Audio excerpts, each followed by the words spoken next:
আমি হঠাৎ করে ঢাকা শহরে কি জন্য আসলাম তা জানতে অবশ্যই আজকের ব্লগটা সম্পূর্ণ দেখবেন এবং ভালো লাগলে অবশ্যই শেয়ার করে দিবেন।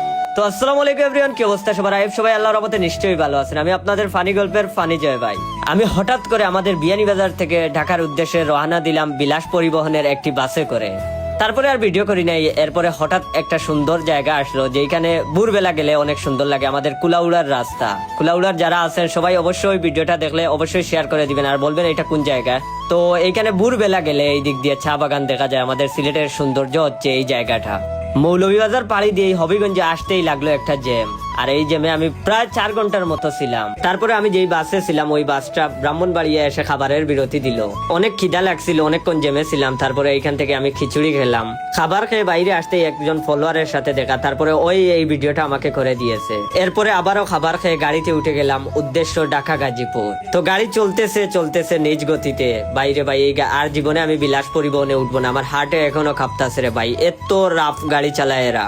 আপনারা দেখলে বুঝতে পারবেন, বয়ে আমার মুখটা বাদরের মতো হয়ে গেছে। এরপরে আমাদের বাসটা ব্রাহ্মণবাড়িয়া শহরে ঢুকে গেল। আর সর্দির কারণে আমার বয়সটা একটু কেমন জানি মনে হতে পারে, তার জন্য দুঃখিত। কারণ অনেকক্ষণ জার্নি করেছি, বলার বাইরে ভাই। 4 ঘন্টা 5 ঘন্টা জেমে ছিলাম হবিগঞ্জে। বুঝতেই পারেন একটা মানুষ সিলেট থেকে আসছে আর এত জেমে থাকার পরেও ভিডিও করতেছি। আবার তারপরে আইসা এই কিছুক্ষণ শুইয়া আবার এখন ভয়েস ওভার দিই। এরপরে আমি আইসা টঙ্গীতে নামলাম। টঙ্গীতে এসেই আমার একজন ভালোবাসার মানুষের সাথে দেখা। তারপরে ওর সাথে অনেকক্ষণ কথা বললাম, অনেক ভালো লেগেছে। বাড়িটা অনেক দূর থেকে আসছে আমার সাথে দেখা করার জন্য।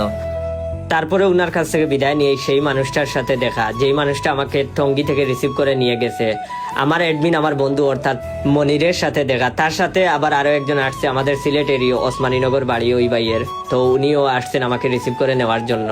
তারপরে এইখানে আর বেশিক্ষণ দাঁড়াই নাই, আমার অনেক টায়ার্ড লাগছিল। তারপরে আমরা হাঁটতেছি আর গল্প করতেছি। বললাম চলো হেঁটে হেঁটে গল্প করে যাই, তাহলে রিক্সা ভাড়াও বেঁচে যাবে। তো আর রিক্সা ভাড়া বেশিক্ষণ বাঁচানো গেল না। তারপরে তারা বললো একটা রিক্সা ভাড়া করে নেওয়ার জন্য। অবশেষে আমরা রিক্সাতে উঠলাম। মনির ভিডিও করতেছে, আমার এমন টায়ার্ড লাগতেছে আপনারা আমার মুখ দেখলে বুঝতে পারবেন। আর কাশি বাড়ছে সেই লেভেলের ভাই, ঠান্ডা লাগছে। আর উনি হচ্ছে আমাদের সেই সিলেটের ওসমানীনগরের ভাই, উনি সবসময় শুদ্ধ ভাষায় কথা বলে। তারপরে বললাম ভাই আপনি কি আবাদি নাকি? উনাকে অনেক চেষ্টা করে সিলেটি ভাষায় কথা বলালাম অনেকক্ষণে। ভাই এইখানে আসছি, একটা মানুষকে যদি দেখতাম সিলেটি ভাষায় কথা বলতে, আর আমার তো আমরা সবসময় কথা বলি সিলেটি ভাষায়। এইখানে আমি একটা কথা শুদ্ধ ভাষায় এখনো বলি নাই ওদের সামনে, সবসময় সিলেটি বলছি। তারপরে অনেকক্ষণ বাসায় রেস্ট নিলাম। নেওয়ার পরে সন্ধ্যার পরে আবারও আমরা বের হয়ে গেলাম গাজীপুর মেলার উদ্দেশ্যে। আমার অ্যাডমিন মনির অর্থাৎ আমাকে বলেছে যে ওইখানে নাকি একটা মেলা হচ্ছে, ওই মেলায় যাওয়ার জন্য। তারপরে আমিও বললাম চলো মেলাতে পাকিয়ে আসি।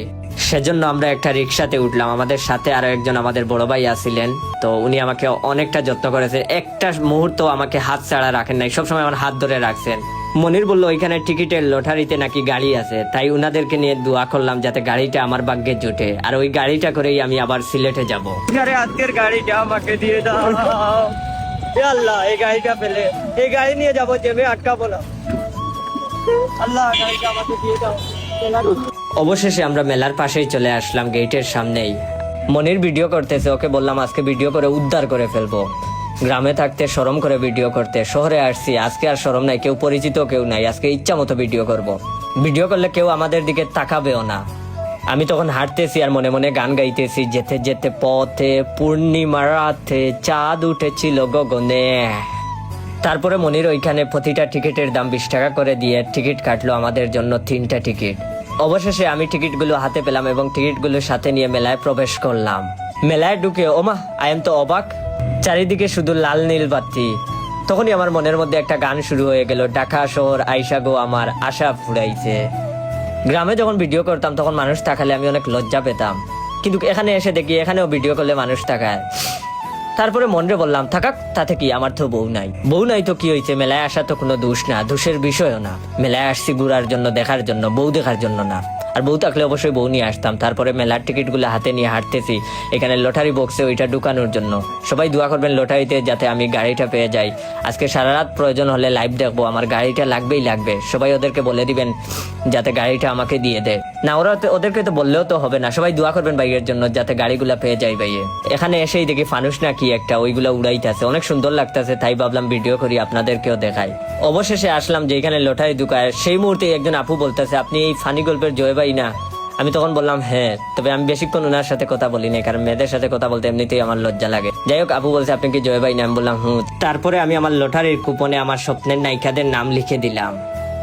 আর এইদিকে দেখি এই আপাটা খালি লাফায়। যাই হোক, আমার একটা মেয়ে ফ্যান আছে, এটা শুনেই আমি গর্ববতী। আমার স্বপ্নের নায়িকাগুলো কারা কারা আপনারা অবশ্যই শুনুন। বুবলি পরিমণি গাড়িটি কি হবে আমারই। তারপরে এই আপাটা বললো আমার সাথে পিক তুলতে, আমি রাজি হওয়াতে আপাটা অনেক খুশি হয়ে লাফানো শুরু করলো। তারপরে আপাটার সাথে একটা পিক তুললাম।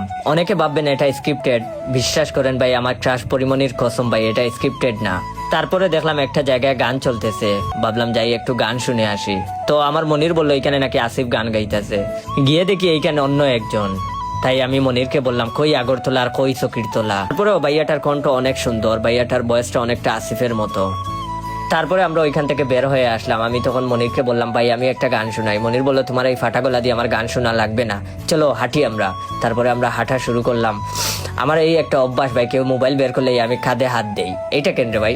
তারপরে আমরা এখানে এসে এই ঝালমুড়ি খেলাম। ঝালমুড়িটা নামে ভাই, ঝালমুড়ি কোনো কাজের না রে ভাই, একেবারে মজা নাই। মনিরকে তখন বললাম আমার টাকাগুলো হুদাই পানিতে পড়ছে। যেহেতু আমি একটা জায়গায় লস হয়ে গেছি, তাই মনিরকে বললাম চলো এখান থেকে বের হয়ে যাই, আর থাকবো না। তবে যাওয়ার আগে অবশ্যই 20 টাকা খরচ করে যেহেতু ঢুকেছি, একটা সোলোমো ভিডিও বানাই আমার টিকটকের জন্য, একটা ব্যাকগ্রাউন্ডে মিউজিক লাগাই আর টিকটক ভিডিও বানাবো। তারপরে আমরা মেলার এক্সিট গেটের সামনেই চলে আসছি। সবাইকে বিদায় জানিয়ে বললাম চলে যাচ্ছি, কিন্তু আমি এখনো গাজীপুর ছেড়ে যাচ্ছি না, আছি আরো 2-3 দিন। অবশ্যই যারা দেখা করতে চান অবশ্যই দেখা করতে পারবেন। এরপরে আপনাদের ভাই কোন জেলায় যাবে অবশ্যই আপনারা কমেন্ট করে বলবেন আপনার জেলার নাম। অবশ্যই ইনশাল্লাহ যেই জেলার নাম বেশি আসবে সেই জেলায় ইনশাল্লাহ যাব। আর যারা যারা এতক্ষণ ভিডিওটা দেখেছেন অবশ্যই ভালো লাগলে শেয়ার করে দিবেন, আর ভিডিওতে লাইক দিবেন, আর ভাই রিয়েল পেজ ফলো দিয়ে রাখবেন। আসসালামু আলাইকুম।